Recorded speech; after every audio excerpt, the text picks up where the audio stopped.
नमस्कार, उत्तराखंड समाचार में आपका स्वागत है। मैं हिना जोशी छेत्री। आइए सबसे पहले नजर डालते हैं आज की खास खबरों पर। प्रदेश में आज सामने आए 2 कोरोना पॉजिटिव मामले। 6 मरीजों को उपचार के बाद दिया गया डिस्चार्ज। बनभूलपुरा क्षेत्र को भी कंटेनमेंट जोन से किया गया मुक्त। चीन सीमा को जोड़ने वाली लिपुलेख लिंक रोड का रक्षा मंत्री ने वीडियो कॉन्फ्रेंसिंग के जरिए किया उद्घाटन। सड़क निर्माण से कैलाश मानसरोवर यात्रा होगी आसान। सीमावर्ती गांव और सुरक्षा बलों को भी मिलेगी सहूलियत। उत्तराखंड कैबिनेट में लिए गए अहम फैसले। प्रदेश लौटे प्रवासियों के लिए मुख्यमंत्री स्वरोजगार योजना मंजूर। पेट्रोल डीजल समेत शराब की बढ़ी दरें। और केंद्रीय मानव संसाधन विकास मंत्री रमेश पोखरियाल निशंक ने किया ऐलान। देश में 23 अगस्त को आयोजित की जाएगी जेईई एडवांस की परीक्षा। अब समाचार विस्तार से। समाचार लिखे जाने तक राज्य में आज 2 मरीज कोरोना पॉजिटिव पाए गए हैं। इसके साथ ही राज्य में कुल मरीजों की संख्या बढ़कर 63 हो गई है। आपको बता दें कि पॉजिटिव मरीजों में से एक मरीज हरिद्वार जबकि दूसरा मरीज उधम सिंह नगर से है। राज्य में अभी तक कोरोना के 45 मरीज ठीक होकर अपने घर जा चुके हैं, जिनमें से 6 मरीजों को आज ही डिस्चार्ज किया गया है। वहीं हल्द्वानी के बनभूलपुरा क्षेत्र को पिछले 28 दिनों से कोई भी कोरोना पॉजिटिव केस न मिलने के बाद कंटेनमेंट जोन और बफर जोन से मुक्त कर दिया गया है। नैनीताल के जिलाधिकारी सविन बंसल ने इसके आदेश जारी करते हुए बताया कि पूरे क्षेत्र की कंप्लीट स्क्रीनिंग करने के बाद वहां हालात सामान्य मिले और क्षेत्र के प्रत्येक परिवार के प्रत्येक सदस्य की स्क्रीनिंग के बाद ही उसे कर्फ्यू मुक्त भी किया गया था।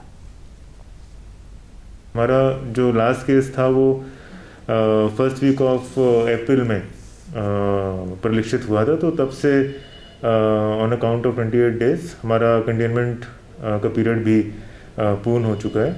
और स्थानीय लोगों के समस्याओं को देखते हुए, चाहे उनके लाइवलीहुड से रिलेटेड इश्यूज़ हों, कुछ काश्तकार हैं, कुछ हमारे ऐसे स्किल्ड और सेमी स्किल्ड वर्कर्स हैं जो शहर में कई जगहों पर, कई इस्टेब्लिशमेंट्स में, प्रतिष्ठानों में कार्य करते हैं और अपनी डेली नीड्स का निर्वहन करते हैं। तो वो भी एक फैक्टर था कि हमें कर्फ्यू के फ्रेमवर्क से और कंटेनमेंट के फ्रेमवर्क से यहाँ पर लोगों को लिबरेट करना था। लेकिन फिर भी मैं लोगों से अपील करूँगा कि सतर्क रहें। पिथौरागढ़ जिले में चीन सीमा को जोड़ने वाली लिपुलेख सड़क का रक्षा मंत्री राजनाथ सिंह ने आज नई दिल्ली से वीडियो कॉन्फ्रेंसिंग के जरिए ऑनलाइन उद्घाटन किया। इस दौरान रक्षा मंत्री राजनाथ सिंह ने कहा, वीडियो कॉन्फ्रेंसिंग के जरिए सड़क के निर्माण को लेकर बीआरओ को बधाई भी दी।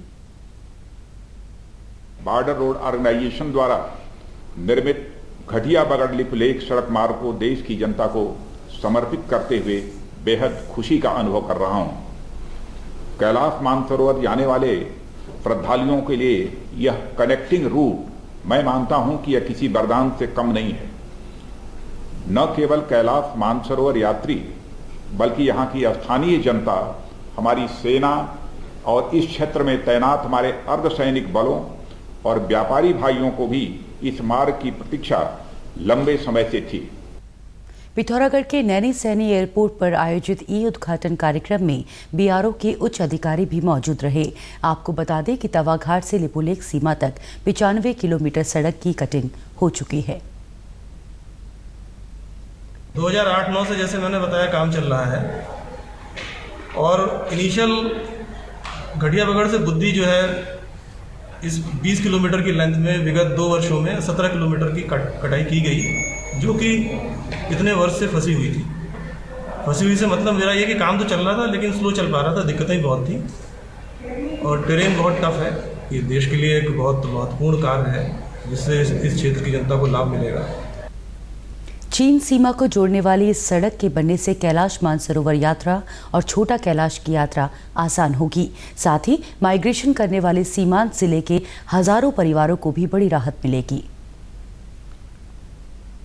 आज कनेक्टिविटी इस्टेब्लिश करने के उपलक्ष्य में कॉन्वॉय को यहाँ से रवाना किया गया है। अभी उसमें जो है कटिंग कार्य पूर्ण कर लिया गया है। 5 to 6 मीटर का जो विड्थ है वो अचीव कर लिया गया है। अभी उसमें जो है बिटुमिन वर्क जो है अभी किया जाएगा। मुख्यमंत्री त्रिवेंद्र सिंह रावत की अध्यक्षता में बृहस्पतिवार को हुई मंत्रिमंडल की बैठक में कई अहम फैसले लिए गए।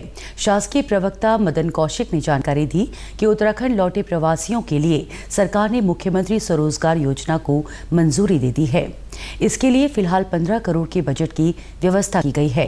इस योजना के तहत अपने गांव लौटे प्रवासी अपने अनुभव के आधार पर मैन्युफैक्चरिंग और सर्विस सेक्टर के साथ ही छोटा व्यवसाय भी शुरू कर सकते हैं। इसके लिए सरकार 15 से 25% तक सब्सिडी देगी।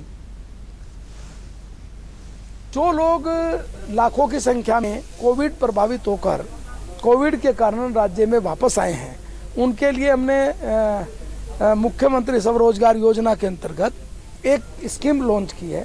उसमें एमएसएमई के अंतर्गत जितने प्रकार के उद्योग वो करना चाहते हैं वो अपने चॉइस के अनुसार करें।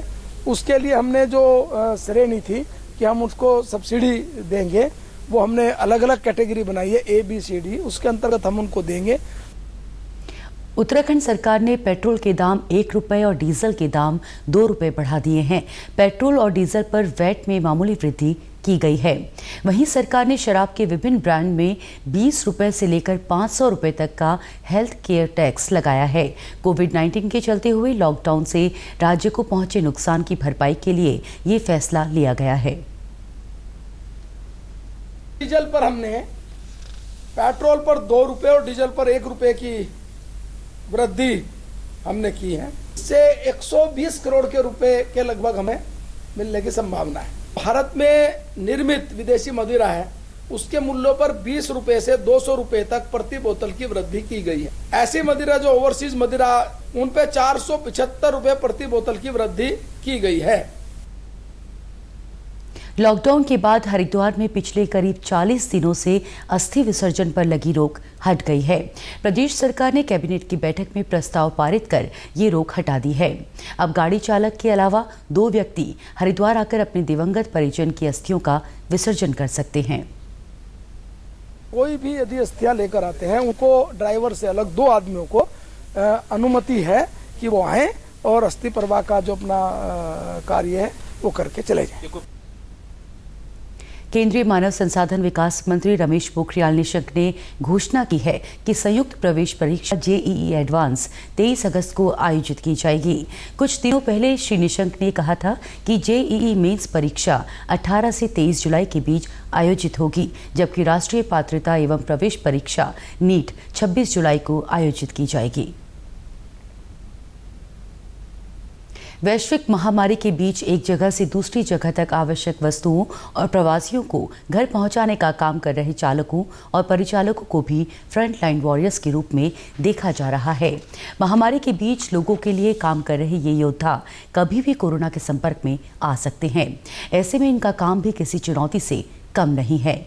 उत्तर प्रदेश के नजीबाबाद से जोशीमठ तक सब्जी और फल पहुंचाने वाले ट्रक ड्राइवर राजू कहते हैं कि लॉकडाउन के बीच दुकानें न खुलने की वजह से उन्हें रास्ते में कई बार भूखे पेट ही गाड़ी चलाते रहना पड़ता है। इस समय नजीबाबाद से जोशीमठ जा रहे हैं। सब्जी है गाड़ी, पौड़ी श्रीनगर होते हुए रुद्रप्रयाग और कर्णप्रयाग चमोली होते हुए तब जोशीमठ पहुंचेंगे। और सवेरे 6 साढ़े 6 बजे तक पहुंचेंगे। खाने पीने की तो कुछ नहीं, सब होटल बंद है। बस लेकर आए हैं थोड़ा बहुत घर से खाने के लिए। दूसरे राज्यों से कोटद्वार और फिर जनपद के पर्वतीय क्षेत्रों तक यात्रियों को सुरक्षित पहुंचाने का जिम्मा संभालने वाला उत्तराखंड परिवहन निगम भी अपनी महत्वपूर्ण भागीदारी निभा रहा है। निगम के चालक सुखवीर सिंह कहते हैं कि वे कई बार लगातार 24 घंटे बस चलाते हैं। रास्ते में कहीं पर खाने पीने और सोने की व्यवस्था नहीं है। ऐसे में उन्हें भूखे प्यासे काम करना पड़ता है। तो सोने के लिए नहीं मिल रहा रास्ते में कहीं, और खाना नहीं मिल रहा। साथ जो ले जाते हैं वो रास्ते में खा लेते हैं, मगर ये 12 घंटे में लौट फिर कहीं से हो नहीं रही। 24 घंटे लग रहे हैं, 25 घंटे लग रहे हैं, तो 25 घंटे का खाना घर का तो चलेगा नहीं। डर तो लगता है, मगर फिर भी ये सभी के सहयोग की बात है, देश के लिए है। इस प्रकार एम्बुलेंस चलाने वाले धर्मेंद्र का कहना है कि जान जोखिम में डालकर उन्हें हर दिन अपना काम करना पड़ता है ताकि दूसरों की जान बचाई जा सके। सर्वप्रथम गाड़ी सैनिटाइजर करते हैं, उसके बाद हम मरीज़ को बैठाने के बाद उसके एक ही आदमी उसके साथ जाएगा, ये बोलकर मरीज़ को हम देहरादून ले जाते हैं। सर ये रिस्क तो बहुत बड़ा है, क्योंकि जो कोरोना वायरस चल रहा है, जैसे कि मुंह पे मास्क लगाना, हाथों पे ग्लव्स लगाना और बहुत सारी चीज़ है कि जिससे हम सावधानी बरतते हैं। सरकार के आदेशों के बाद प्रदेश में प्रवासी उत्तराखंड वासियों के आने का सिलसिला लगातार जारी है। प्रदेश में अब तक 18,156 प्रवासियों को लाया जा चुका है। टिहरी जिले में आने वाले प्रवासियों को ऋषिकेश के मुनिकीरेती में स्वास्थ्य परीक्षण के बाद छोटे वाहनों के जरिए उनकी तहसीलों तक पहुंचाया जा रहा है। संभागीय परिवहन अधिकारी AK ओझा ने बताया कि पीपल डाली झूला पुल में बड़े वाहनों के जाने पर प्रतिबंध है, इसलिए छोटे वाहनों के इस्तेमाल किया जा रहा है। देहरादून से भी आए हैं और ये प्रताप नगर के हैं, जिनको यहाँ ट्रांसफ़र किया जा रहा है, क्योंकि पुल से बड़ी बसें नहीं जा रही हैं, तो छोटी बसों का अरेंजमेंट करके इनको उनके गंतव्य तक भेजा जा रहा है। घर वापस लौट रहे प्रवासियों के चेहरों पर खुशी साफ तौर पर देखी जा रही है। प्रवासियों का कहना है कि शासन और प्रशासन द्वारा की गई व्यवस्थाओं के कारण उन्हें कहीं पर भी किसी भी तरह की परेशानी का सामना नहीं करना पड़ा। आया हूँ, रायपुर में हमारी जांच हुई, फिर वहाँ से ऋषिकेश आए, ऋषिकेश में भी जांच हुई, फिर वहाँ से आके अभी मतलब घर के लिए मैं पीपल डाली में पहुँच चुके हैं। मरुस्थलों को हरा भरा करने की इजराइल की तकनीक का इस्तेमाल अब नैनीताल के ग्राम सांवलदे के प्रगतिशील किसान दीप बेलवाल अपने खेतों में कर रहे हैं। ये उनके प्रयासों का ही नतीजा है कि आज उनकी 1 एकड़ भूमि पर आम और लीची के 500 से लेकर 1000 तक पेड़ लगे हैं, जो उम्मीद से ज़्यादा फल दे रहे हैं। दीप बेलवाल का कहना है कि आम के लिए अल्ट्रा हाई डेंसिटी और लीची के लिए single canopy multiple root system को अपनाकर फलों का उत्पादन कई गुना बढ़ जाता है। पूसा इंस्टीट्यूट द्वारा विकसित मल्लिका प्रजाति के पेड़ लगे हुए हैं। ये अल्ट्रा हाई डेंसिटी मेथड से लगाए गए हैं, जिसमें जो दूरी है आम की, जहां आमतौर पर 10 मीटर बाय 10 मीटर की दूरी पे लगाया जाता है, वहां इसको 2.5 बाय 3 मीटर की दूरी पे लगाया गया है, जिसके कारण एक पेड़ की जगह 13 पेड़ लगे हुए हैं। तो इससे ये रहता है कि एक तो हमारी फलत बहुत जल्दी आती है, हम पूरी मैच्योरिटी में जल्दी पहुंचते हैं, और साथ में फलों का मैनेजमेंट बहुत आसान हो जाता है। अगर आपको विदेश भेजना है, एक्सपोर्ट करना है, तो जो बड़े पेड़ में से आप फल को मैनेज उस तरीके से नहीं कर सकते जिस तरीके से आप एक छोटे पेड़ में कर। वहीं खेतों में काम करने वाले लक्ष्मण और बिशन का कहना है कि बगीचों में काम करना पारंपरिक बगीचों से ज़्यादा आसान होता है। साथ ही ज़्यादा मात्रा में फलों की पैदावार होने से उन्हें निर्यात किया जाता है। कम समय में कम मेहनत लगी और 4 साल में तैयार हो जाता है। और जैसे कि बड़े बगीचों में काफ़ी साल लग जाते हैं और 2-3 साल में मतलब तैयार हो जाता है इसका फल। 15 मई को सुबह 4:30 पर पूरे विधि विधान के साथ भगवान बद्री विशाल के कपाट श्रद्धालुओं के लिए खोल दिए जाएंगे। कपाट खुलने में कुछ ही दिन शेष रह गए हैं।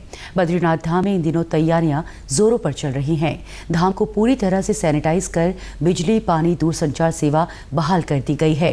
बर्फ हटाकर बद्रीनाथ धाम के रास्ते को यातायात के लिए खोल दिया गया है। बद्रीनाथ के कपाट क्योंकि 15 मई को खुलने हैं, तो उससे संबंधित सभी आवश्यक तैयारियां कर ली गई हैं। हमारे जितने भी वहाँ पे लाइट, पानी और अन्य जो सफाई व्यवस्था, रोड के खुलने की व्यवस्था, ये सभी कुछ किए जा चुकी हैं। उत्तराखंड के समाचारों में आज बस इतना ही। चलते चलते मुख्य समाचार एक बार फिर। प्रदेश में आज सामने आए 2 कोरोना पॉजिटिव मामले। 6 मरीजों को उपचार के बाद दिया गया डिस्चार्ज। बनभूलपुरा क्षेत्र को भी कंटेनमेंट जोन से किया गया मुक्त।